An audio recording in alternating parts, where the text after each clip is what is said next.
A doença de Kawasaki é a inflamação de alguns vasos sanguíneos e o problema tem aparecido com a frequência maior em crianças pós-Covid.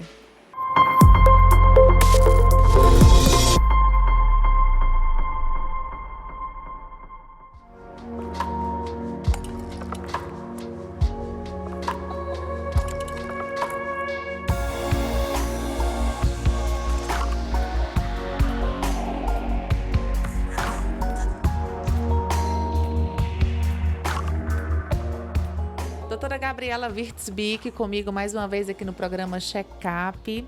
E para falar hoje, doutora, de uma doença que tem aparecido com muita frequência agora, pós-Covid, que é a Kawasaki.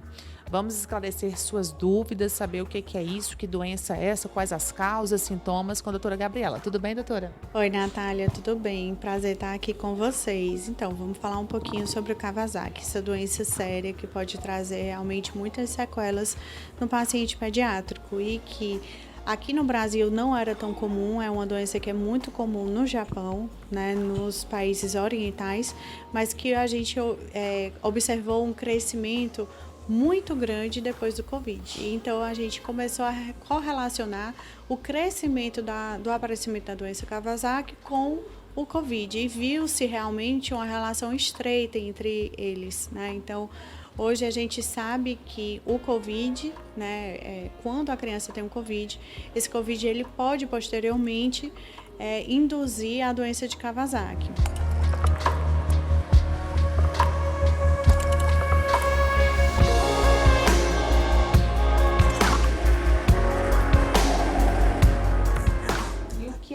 Que doença é essa? Quais são os sintomas? Ela é uma doença inflamatória, ela inflama os vasos, que a gente chama de uma vasculite, né? E os sintomas principais são febre, conjuntivite, caroços no pescoço, né? Linfonodomegalia, um rache, que é aquele paciente que fica vermelhinho, o edema de mãos e pés e a descamação de mãos e pés. Mas geralmente, né, não precisa aparecer todos esses sintomas para que você dê o diagnóstico de Kawasaki.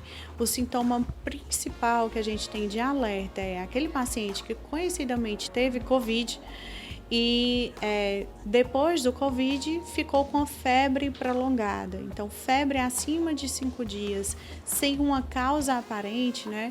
A gente tem sim que desconfiar da doença de Kawasaki. É uma doença grave.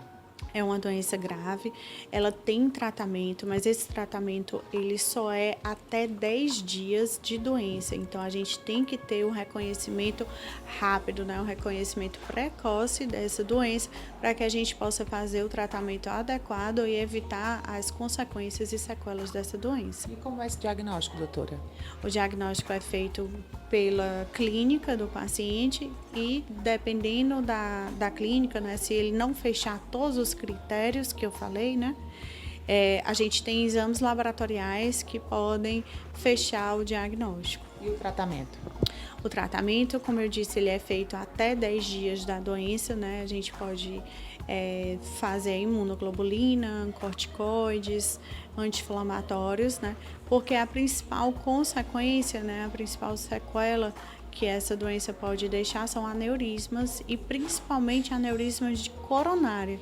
Então, são vasos preciosos para o nosso, né, para o nosso corpo, para o nosso sistema, que são os vasos do coração. Então, se esse coração ele, né, fizer um aneurisma, né, na coronária, ele pode evoluir com sequela, com consequências cardiológicas, né? Então, esse paciente, para evitar que evolua com essa consequência, com essa sequela, a gente tem que fazer o tratamento rápido até 10 dias de doença.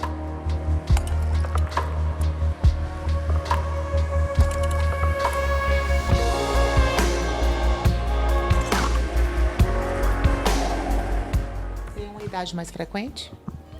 Ele frequentemente atinge pacientes até 5 anos de idade, mas ele pode ser até 10, 15 anos de idade. Com o Covid, essa epidemiologia ela mudou bastante, né? Antigamente a gente via mais em pacientes mais novos, hoje a gente vê em uma faixa etária mais alargada.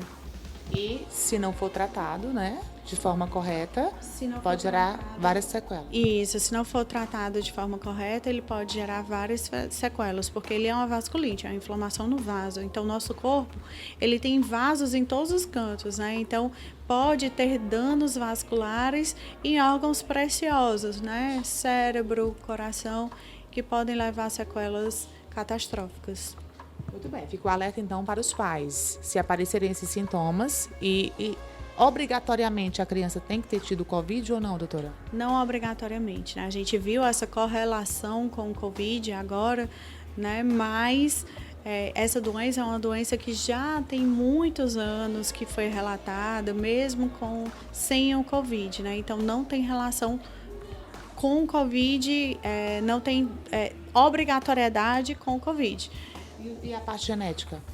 A parte genética ela também ainda não foi identificada, né? A gente ainda não sabe exatamente qual é a causa, né? E não tem uma correlação genética estreita. Então não tem como identificar fatores de risco, por exemplo. Não tem. Então, muito bem. Viu aí, seu filho tem algum desses sintomas, apareceu essa febre persistente, então vamos investigar. Doutora, muito obrigada. Obrigada, Natália, novamente.